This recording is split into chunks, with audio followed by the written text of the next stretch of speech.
আজ কামাখ্যা মন্দিরে আমি সন্ধ্যাবেলা এলাম। আসার পরে আমি এই সাধু বাবাকে আগে অনেকবার দেখেছি। ইনি একটুখানি দাড়ি ফাড়ি কেটে পরিচ্ছন্ন থাকেন, তো ওনাকে দেখেছি আমি, কিন্তু আজ ওনাকে একটা অন্য রূপে দেখলাম। তো ওনাকে দেখলাম উনি না বড় শিকল নিয়ে নিজের বুকে ক্রমাগত আঘাত করছে আর আঘাত করছে, আর বুক ফেটে মানে রক্ত বেরোচ্ছে। ক্যামেরায় আপনারা দেখতে পাবেন বুক ফেটে রক্ত বেরোচ্ছে।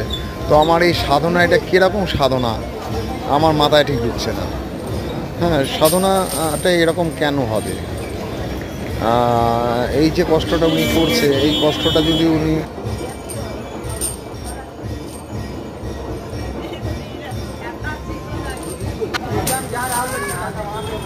আমার মনে হয় সেটা অনেক ভালো হবে।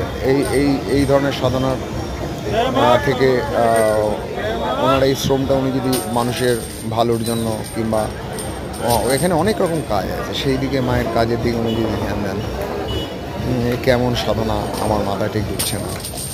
আপনারা কমেন্টস করুন, চ্যানেলটি দেখতে থাকুন, সাবস্ক্রাইব করুন। হ্যাঁ, আমার যদি কোনো ভুল ত্রুটি হয়ে থাকে আপনারা কমেন্টস বুকে লিখে আমায় জানান।